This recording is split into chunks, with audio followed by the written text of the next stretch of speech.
Since the end of the Cold War, the US Army's high-level ground reconnaissance capabilities have degraded significantly. However, in recent years, US Army Recon has received incremental improvements to prepare for future peer conflict. Among the biggest updates came to the armored BCT's Cavalry Squadron, which in 2016 saw a shakeup in structure and equipment to make them more capable against mechanized formations. In this video, we're going to dive into the ABCT Cavalry Squadrons, not including maneuver squadrons with cavalry traditions. We're covering their mission, recent changes in organization and equipment, and the reasons for that change.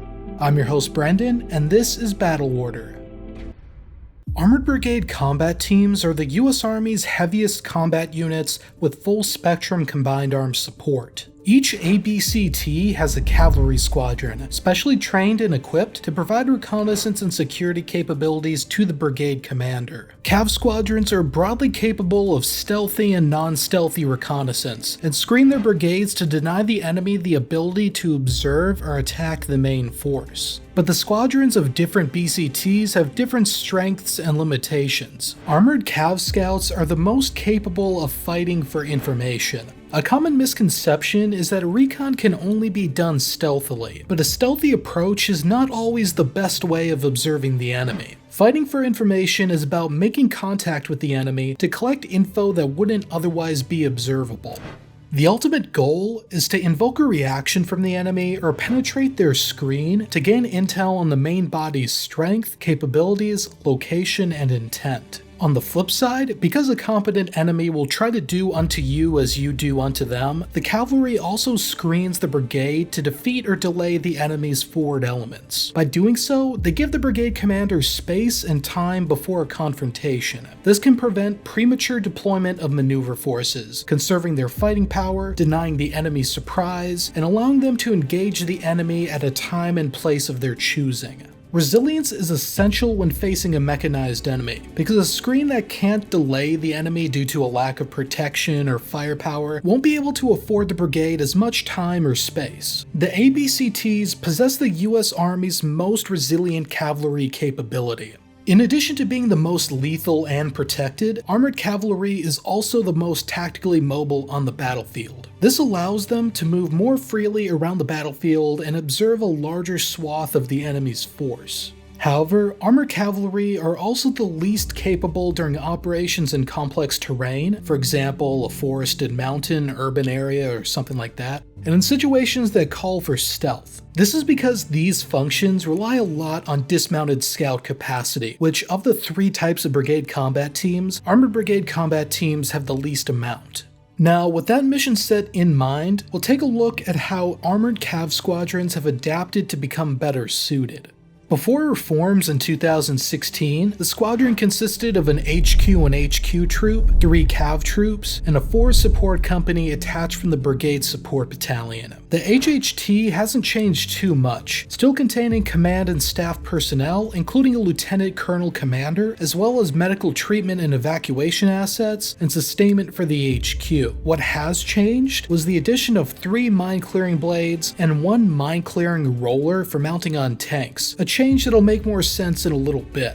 Under the headquarters were the cavalry troops, their primary mission being reconnaissance and surveillance. Each consisted of a troop HQ, mortar section, and 2 scout platoons. This overall structure hasn't changed, but what's in them has. Starting from the top, the troop headquarters included an M2A3 Bradley Fighting Vehicle or BFV, an M113A3 Armored Personnel Carrier, an Armored Command Post, and a cargo truck. The Bradley was for the troop commander, ranking captain, also carrying the operations NCO, ranking staff sergeant, and crewed by a gunner and driver. The Armored Command Post carried the executive officer, ranking first lieutenant, as well as a signal support NCO and driver. The CP was and is the first level of intel analysis, responsible for collecting data gathered by the troop, interpreting it, and sending it up to the squadron HQ. The M113 meanwhile carried the troop first sergeant, a chemical, biological, radiological, and nuclear warfare NCO, and a driver. Any attached company-level medic would also likely ride in this vehicle, as casualty management is the first sergeant's purview. And lastly, the cargo truck carried a supply NCO and a supply specialist. An attached fire support team, or FIST, riding in an M7A3 Bradley fire support vehicle would also be co-located with the troop HQ, aiding leadership and coordinating fire support. Additionally, the troop was and is still supported by a mortar section, consisting of a Humvee for the section leader and two 1064 120mm tracked mortar carriers. The section provides the troop with organic indirect fires, which can offer unique recon capabilities. For example, if scouts wanted to probe an enemy position or see if an enemy was behind a suspicious piece of terrain, the mortars could shell them without putting the scouts in harm's way. The mortar section hasn't changed recently, but what did see drastic updates was the scout platoon. But before we get into that, I'd just like to thank our Patreon supporters who allow us to cover more interesting but less popular topics. If you want to help Battle Order be independent and get a bunch of perks, including early access to videos, consider supporting us at patreon.com/battleorder. But back to the video. Pre-2016, the Recon Platoon was a mixed formation, task organized in a number of ways. First, a 4-section organization could be used when the platoon had to conduct multiple scout missions by itself. The HQ was carried in a 2 Humvee section, one for the platoon leader and one for the platoon sergeant. Each Humvee also carried a gunner and team leader for the Humvee's main weapon system and a driver. The platoon further consisted of 3 recon sections, each with a Humvee and M2A3 Bradley, which began replacing the M3A3 cavalry fighting vehicle in 2014. If a unit still had the M3 CFVs rather than the M2 BFVs, dismount scout capacity was reduced by 1 per vehicle. Humvees in particular were also equipped with the LRAS-3, a multi-mode sensor able to locate, identify, and geolocate targets out to 20 kilometers. The Bradley was manned by a section leader acting as a vehicle commander, a gunner, a driver, and 3 dismount scouts in the back. In one of the Bradleys, a team leader ranking sergeant would have been one of the scouts. The Humvees meanwhile carried a squad leader, dismount scout, gunner, and driver. This gave the platoon 3 5-man dismounted scout squads, or 6 if the section leader dismounted and left a skeleton crew with the Bradley.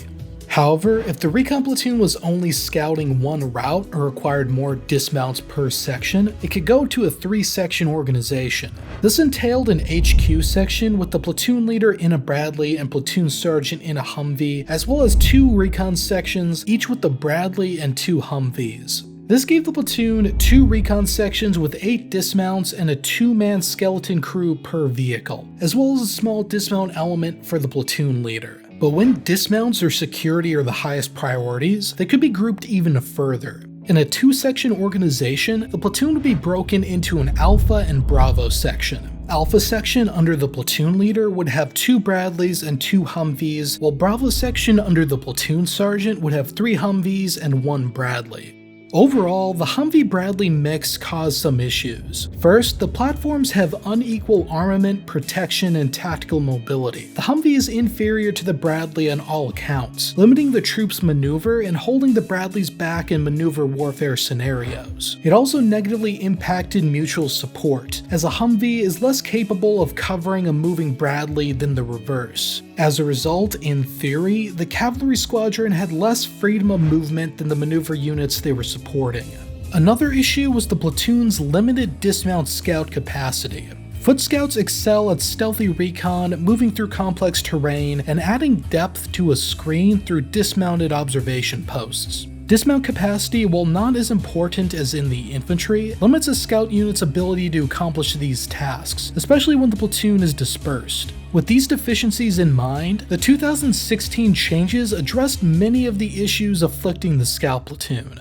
First, the platoon changed to a 3-section layout with a platoon HQ and identical A and B sections. Further, Humvees were canned in favor of 3 more Bradleys. Bradley 1 carries the platoon leader as well as a mounted team leader and driver. When the platoon leader dismounts, the team leader shifts to the vehicle commander position while another scout shifts into the gunner seat. BFV 1 has a further 2 dismounted scouts.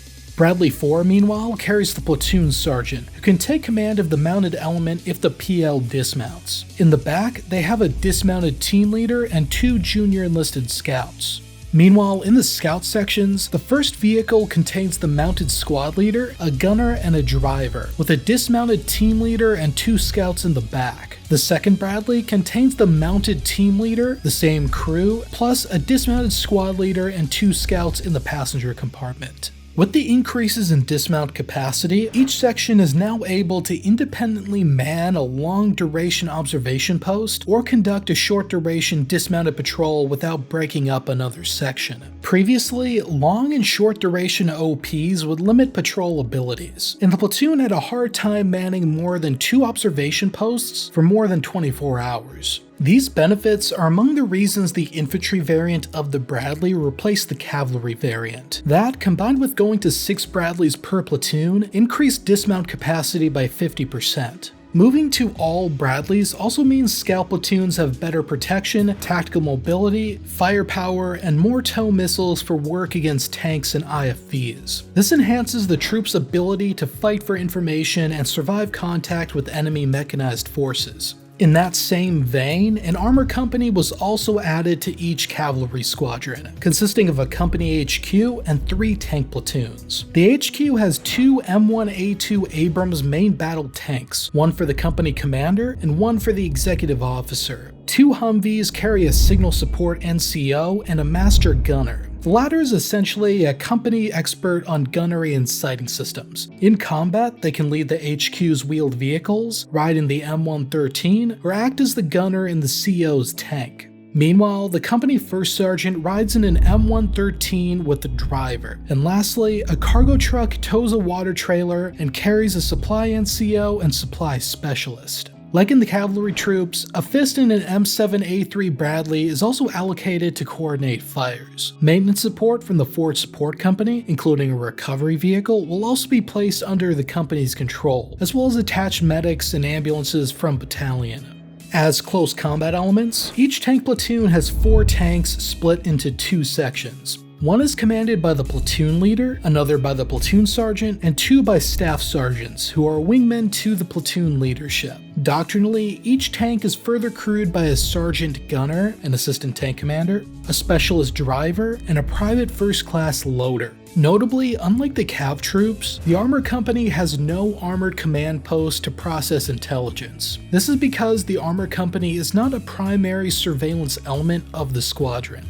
It retains a modified standard tank mission, including closing with and destroying the enemy by fire and maneuver, or repelling enemy attacks with direct fires and counterattack, but now in support of a recon unit. Like normal armor companies, they also lack organic mortars. The armor company can be employed in a number of ways. One way is forming 2 hunter-killer teams, with Bradleys as hunters and Abrams as killers, by trading platoons with a cavalry troop. In this scenario, the armor company gains 6 Bradleys split into 2 sections, paired with 2 tank sections to form 2 platoons. Meanwhile, over at the partner cavalry troop, a tank platoon is then attached. Another way the armor company can be used is as a squadron reserve in the defense, held back so it can be committed to wherever in the screen the enemy chooses to attack. This method allows for a more effective concentration of armor, as tanks are only brought forward when needed and aren't wasted on portions of the screen that don't require them.